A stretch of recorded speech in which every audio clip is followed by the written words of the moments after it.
ایک دن عبد المطلب اپنے بیٹے عبداللہ کو لے کر مکہ کی گلیوں میں جا رہے ہیں، عنفوان شباب میں ہے حضرت عبداللہ۔ اچانک باپ آگے گزرے، ٹھیک موڑ پر رکڑ پہ ایک عورت، حسین و جمیل عورت اپنے دالان میں بیٹھی ہوئی ہے۔ باپ کے گزر جانے کے بعد حضرت عبداللہ جب پاس کرنے لگے، مڑنے لگے، اس عورت نے آواز دی اور اشارہ کیا ادھر آؤ۔ اس عورت کا نام تھا فاطمہ بنت مرعل الاشعریہ۔ اس عورت نے، حسین و جمیل عورت نے جب بلایا، حضرت عبداللہ اس کے قریب پہنچے تو عورت کہنے لگی، اے عبداللہ، اگر تو میرے پاس 2-3 دن 2-3 رات گزار دے تو مکے کی بہت ساری دولت میں تیرے پیش کر دوں گی اور تو مالدار بن جائے۔ روایت میں آتا ہے یہ جملہ، یہ بات، یہ اشارہ حضرت عبداللہ سمجھتے تھے کہ گندگیوں کی طرف مجھے یہ عورت بلا رہی ہے، اپنے حسن و جمال میں مجھے پھنسانا چاہتی ہے۔ اللہ کا وہ نیک بندہ حضرت عبداللہ فوراً اس کی طرف سے مڑے اور اپنے باپ کے پیچھے ہو لیے، جا کر گھر پہنچے۔ حضرت عبداللہ نے، حضرت عبد المطلب نے حضرت عبداللہ کا نکاح حضرت آمنہ سے کر دیا۔ کئی مہینے کے بعد جب اپنے گھر سے نکل کر واپس مکہ کے طرف جا رہے ہیں، اس کا گھر اسی کے راستے سے گزر رہے ہیں تو خود سے جا کر پہنچے عبداللہ کہ اس دن کیوں کیا اشارہ تھا تیرا؟ میں تو کچھ اور سمجھا، تیرا اشارہ کس بات کی طرف سے تھا؟ وہ فاطمہ بنت مرعل الاشعریہ عورت کہتی ہے کہ عبداللہ اس دن کی ضرورت تھی، آج تیری ضرورت نہیں ہے، اس لیے کہ جس دن میں تجھے اشارہ کیا تھا اس دن تیرے ماتھے پہ نور محمدی میں دیکھ رہی تھی، لہذا اس نور محمدی کو اپنے کوکھ کے اندر اتارنا چاہتی تھی۔ آج وہ نور محمدی تیرے شکم میں نہیں ہے، آج تیری ضرورت وہ منتقل ہو چکا ہے آمنہ کے کوکھ کے اندر۔ بھائیو، بزرگ اور دوستو، یہ ہے میرے آقا سرور کونین حضرت محمد مصطفیٰ صلی اللہ علیہ وسلم کہ جن کے باپ کو، جن کے خاندان کو، جن کے عزت کو اللہ نے پاکیزہ ماحول کے ساتھ رکھا۔ حضرت ابراہیم علیہ السلام تک اور اس سے آگے تک پاکیزہ زندگی، ماں کا رشتہ بھی پاکیزہ، باپ کا رشتہ بھی پاکیزہ بنا کر سرور کونین حضور سید عالم کی دھرتی پہ بھیجا۔ قانون بھی بنا دیا، جو انسان، جو نوجوان، جو ایمان والا، جو انسان پاکیزہ زندگی گزارے گا، اللہ اس کے ساتھ پاکیزگی کا معاملہ فرمائے۔ جو اپنی زندگیوں کے اندر نیکیوں کو لائے گا، اللہ اس کی بیوی بھی اس کو نیک عطا کرے گا۔ الخبیثات للخبیثین والخبیثون للخبیثات، الطیبات للطیبین والطیبون للطیبات۔ اللہ کا قانون اور قاعدہ ہے کہ جو بندہ خبیث اعمال کے ساتھ زندگی گزارے گا، اس کے مقدر میں خبیث عورتیں دی جائیں گی، اور جو خبیث مرد اپنی زندگی کے اندر خباثت بتائے گا، اس کی بیوی بھی اس کو خبیث عورت ملے گی۔ خبیث مرد کے حصے میں خبیث عورت، خبیث عورت کے حصے میں خبیث مرد۔ اللہ کا قانون۔ اسی طریقے سے جو پاک زندگی گزاریں گے، اللہ ان کو پاکیزہ بیوی عطا کریں گے، اور جو پاکیزہ عورتیں اپنی زندگیوں میں نیکی اور پاکیزگی برقرار رکھیں گی، اللہ انہیں شوہر، پاکیزہ شوہر دے گا۔ بھائیو، بزرگوں اور دوستو، میرے آقا سید عالم جناب محمد رسول اللہ صلی اللہ علیہ وسلم کی ذات اللہ نے مکمل طور پر پاکیزگی کے ساتھ عطا فرمایا، بھیجا، پیدا فرمایا کہ آپ کی ذات پاک معصوم ذات ہے۔ اللہ نے آپ کی زندگی کے اندر برکتیں ہی برکتیں، خیر ہی خیر، آپ کو، آپ کی حفاظت اللہ نے کی، آپ کی عطرت اور خاندان والوں کی حفاظت کی، آپ کے تمام صحابہ کی حفاظت کی،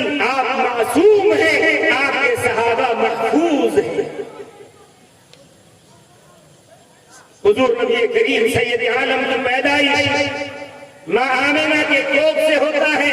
سن لو میری ماں اور بہنوں، وہ بھی ماں بنی ہے، ان کے کوکھ میں حضرت محمد مصطفیٰ رہے ہیں. حضرت عبداللہ یا دوسرے کوئی عورتیں سہیلیاں آتی، آمنہ سے کہتی، اے آمنہ کیا وجہ ہے کہ جب آتی ہے تیرے گھر میں ایسا معطر آتی ہے تیرے گھر کو کہ ہم کبھی ایسی خوشبو سونگنے نہیں پاتے. آخر تیرے شوہر کو بہت پہلے گزر چکے ہیں، بلاخر کیا وجہ ہے کہ تیرا گھر معطر ہوتا ہے؟ کون تجھے لا کے عطر دیتا ہے؟ ماں آمنہ کہتی ہے میں نہ بازار جاتی ہوں، میری عادت ہے، نہ کوئی عورت نہ کوئی مرد مجھے عطر لا کے دیتا ہے. میں تو سمجھتی ہوں اس میرے شکم کے اندر جو بچہ ہے اس بچے کی برکت سے میرا گھر معطر ہوتا ہے.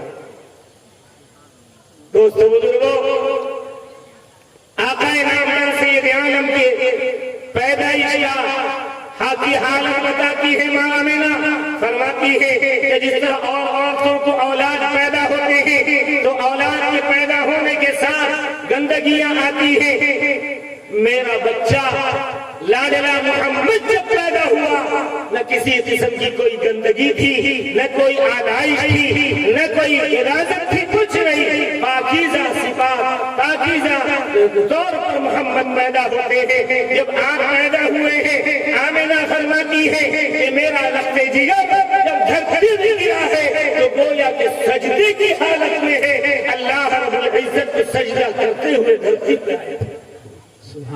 یہ ہے میرے آقا سید عالم جناب محمد رسول اللہ صلی اللہ علیہ وسلم. ہم ان کی امت ہیں. قیامت تک جتنے پیدا ہونے والے ہیں سب رسول اللہ کی امت ہیں. بس اتنا فرق ہے، کچھ امت دعوت ہے، کچھ امت اجابت. امت اجابت کون؟ جنہوں نے آپ کی حکومت کو، آپ کی رسالت کو قبول کر لیا، آپ کو مان لیا ہے، آپ کے لیے لائی ہوئی شریعت کو مان لیا ہے، گویا کہ اس نے قبول کر لیا ہے. لہذا امت اجابت ہے ہم کلمہ والے.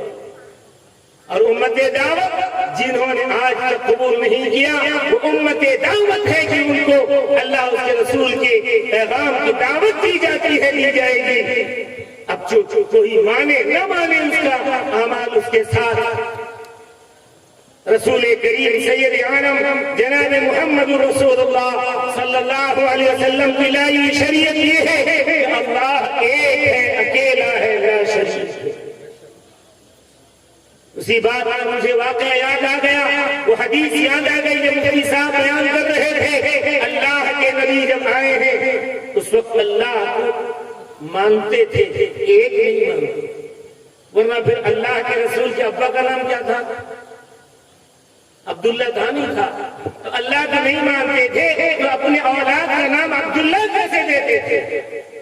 اللہ کو مانتے تھے لیکن ایک نہیں، انیک. اسی لیے ترمذی شریف کی حدیث سے جو ابھی مجھے یاد آئی، اللہ کے رسول نے اس باطل عقیدے کو ختم فرمایا. وہ حج میں تلبیہ جو پڑھتے تھے وہ تلبیہ یوں تھا، لبیک اللہم لبیک لبیک لا شریک لک لبیک. یہاں تک ٹھیک کہتے تھے. اس کے بعد ملاوٹ شروع کرتے. ملاوٹ کیا تھی؟ الا شریکا هو لک تملکہ وما ملک. یہ تلبیہ کیا مطلب ہوا؟ اے اللہ تیرا کوئی شریک نہیں، ہم تیرے بارگاہ میں حاضر ہو گئے، بار بار حاضر ہونا. تیرا کوئی شریک نہیں، تیرا کوئی صحیح نہیں، تیرا کوئی پارٹنر نہیں، مگر تیرا وہ پارٹنر جس پارٹنر کا بھی مالک تو ہے، تیرا وہ شریک جس شریک کا مالک بھی تو ہے. یہ کیا بات ہوئی؟ ادھر کہتے تیرا کوئی شریک نہیں، پھر کہتے ہاں تیرا وہ شریک جس شریک کا مالک بھی تو ہے. کیا بات ہوئی؟ انکار کر کے پھر اقرار کرتے ہاں تیرا شریک ہے.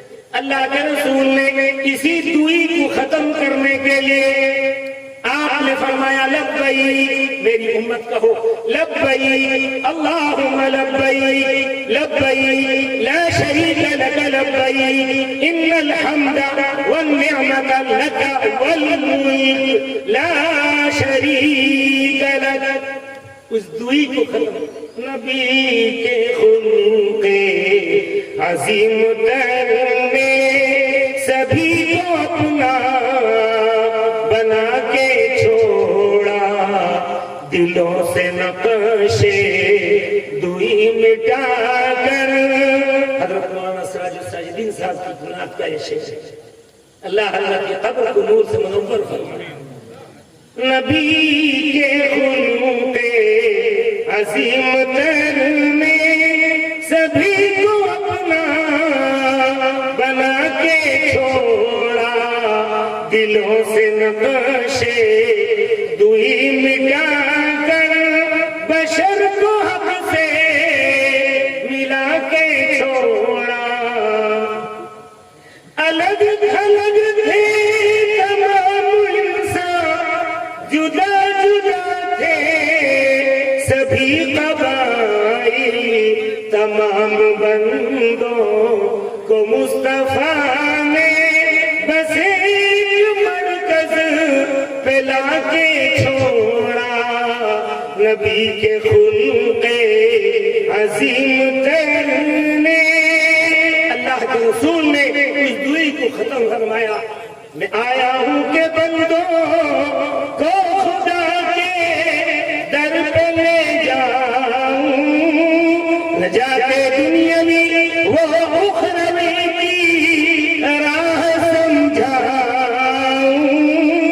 13 سال بڑی تکلیف کے ساتھ دعوت و تبلیغ کا کام اللہ کے رسول نے انجام مکے میں دیا. کچھ مانے زیادہ تر آپ کی دشمنی پہ تلے رہے, بلاخر رب کا حکم ہوا میرے لال نبی اب آپ یہاں سے رخت سفر باندھیے, مدینہ نکل چلے.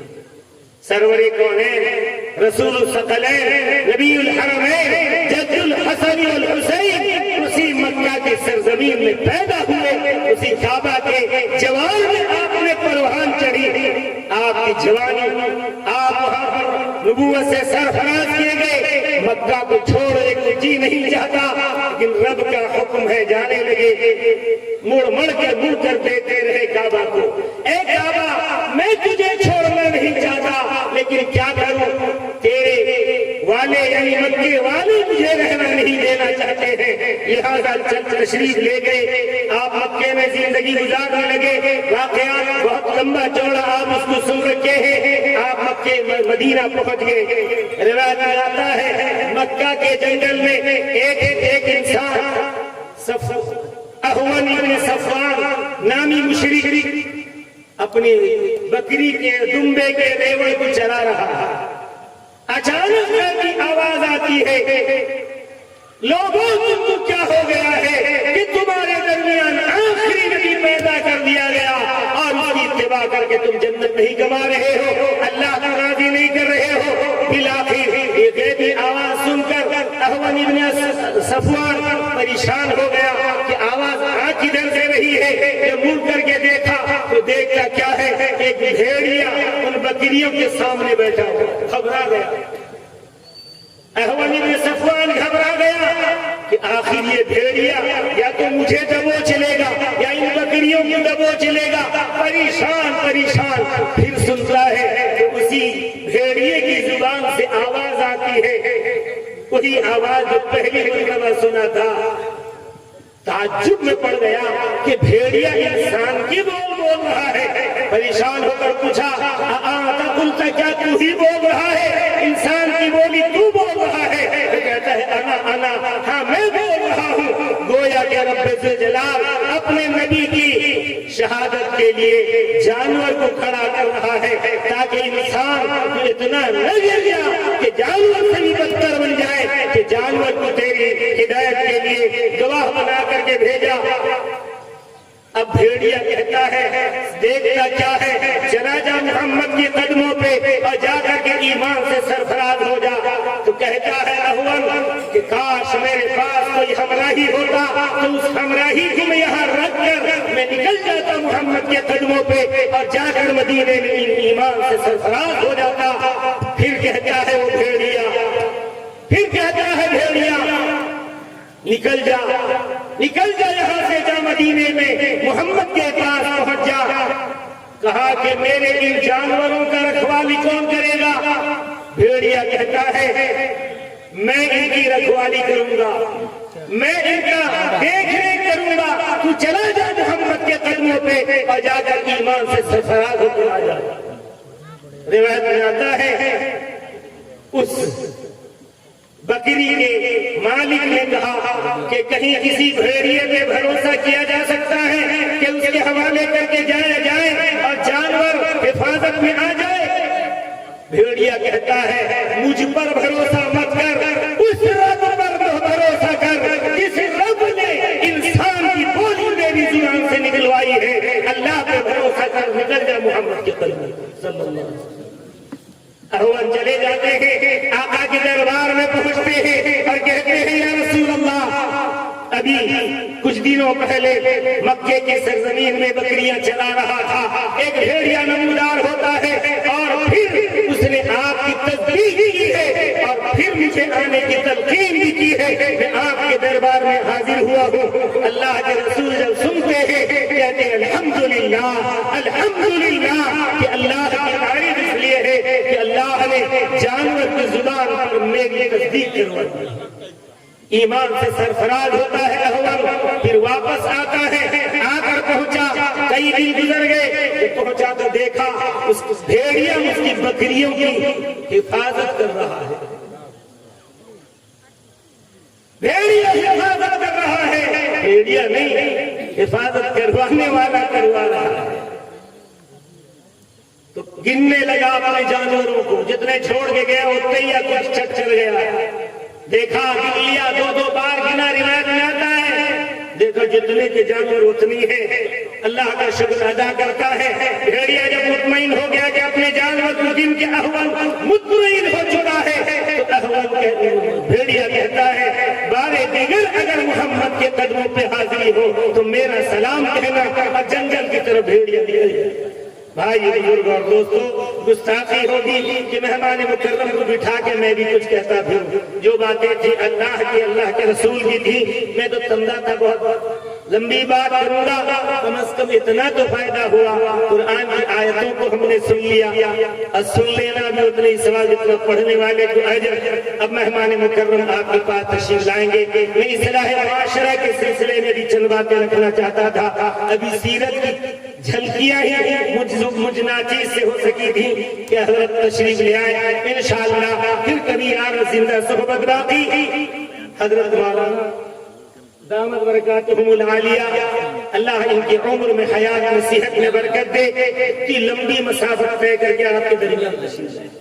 جو علماء حق کبھی کسی پیسے کی لالچ میں جاتے ہیں، اور جو پیسے کی لالچ میں جاتا ہے وہ مولوی ہی نہیں کہتا اسے، ہمارے اکابر نے اس کو مولوی ہی نہیں کرتا۔ فضائل اعمال میں شیخ زکریا نے لکھا، پڑھ کے سمجھ میں، جن کا بھروسہ اللہ پہ نہ ہو، کانسے پہ ہو، ٹناٹن پہ ہو، وہ مولوی کیا ہے؟